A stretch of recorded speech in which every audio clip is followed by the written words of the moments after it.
goes like, come out from among them. Be ye separated, saith the Lord. That means sometimes I'm going to have to walk in the place of isolation and loneliness. Because now that you've taken off the world's armor, now you're going to feel lonely and you're going to feel isolated. Come on now. Because who do I talk to? Who do I turn to? Where do I find comfort? But somebody said that's the time where you open up your word and you begin to develop how to build relationship with God. I'm going somewhere. And so the Bible says that he had this extraordinary gift, that he had strength.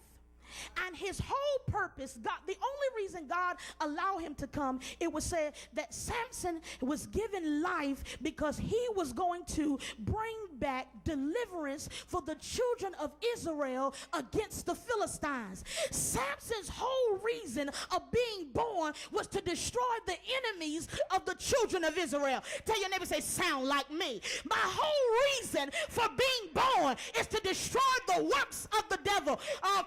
Somebody say, my job is to destroy the works of the devil. You know, God's going to bless us with a house, but really, that's not why we're here. He's going to bless you with some clothes, but really, that's not why you're here. He's going to bless your finances, but really, that's not why you're here. Tell your neighbor, say, I'm here to take back everything that the enemy wants to think is his. Oh, I wish some young folks would holler and say, I'm taking back everything. Y'all tight tonight. That means I'm going to have to go deeper. I open up your mouth and say, I'm here to take back what the enemy thinks is his.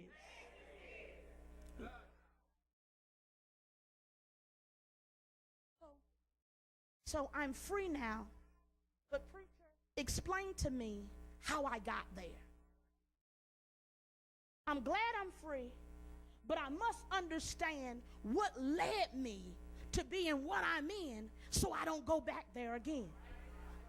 And the truth of the matter is, you really don't know how you got there. You're just there. You were just there.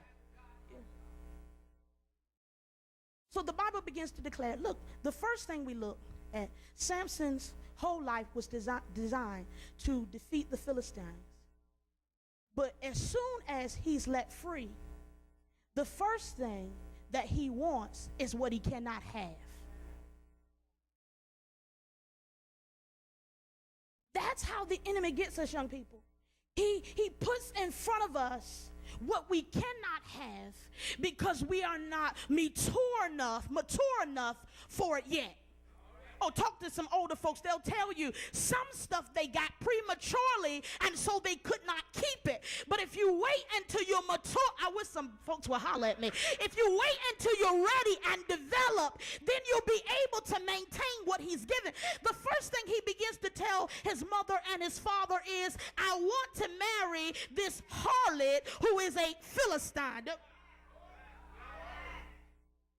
Now, his whole intent was to be born to destroy the Philistine, but now he wants to lay down with the Philistine. Now he wants to cohabitate with the Philistine. Now he wants to French kiss with the Philistine. Now he wants to rub it down with the Philistine.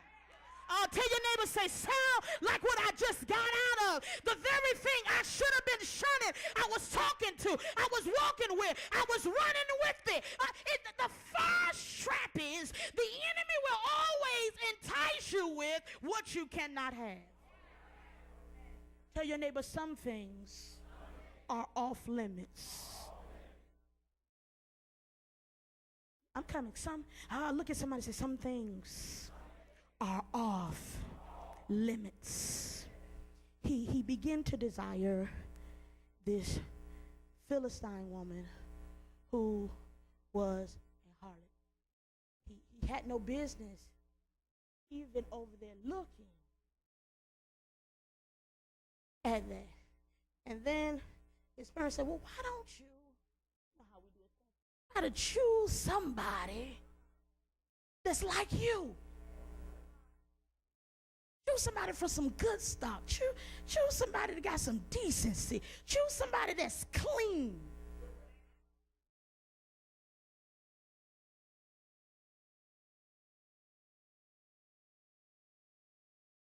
But his desire was for what he could not have. You cannot entertain what you cannot have. Look at your neighbor and say, don't entertain what you cannot have. Now as we hasten down, we begin to see, if you look at that story, he forfeits some things. His wife, his betrothed wife, went to someone else, and here he is again. Now he's with a woman by the name of Delilah. Tell your neighbor, watch out for Delilahs.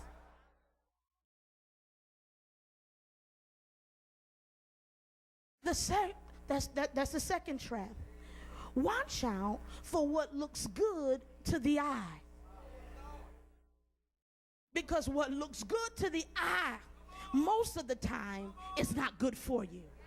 Woo, I know he looked fine. I know he got the six-pack. I know he buff. Y'all don't want to talk to me, young lady. You don't want to overweight. You want somebody buff. I know he's firm. I know he's a basketball player. I know he can wrestle. I know he can play foot. Y'all looking like y'all.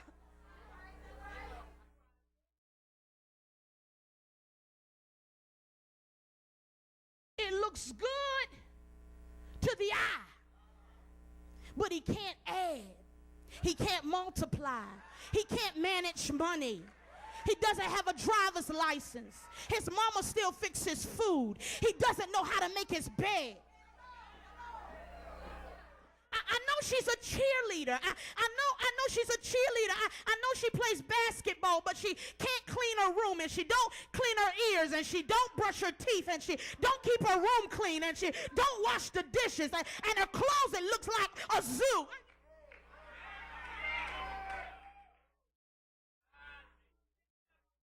But it looks good. It looks good. It looks good from the outside.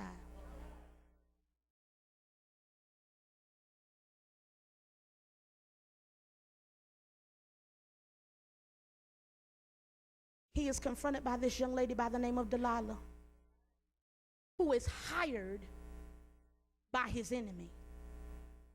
Do you know that Satan has hired some people to interrupt your destiny?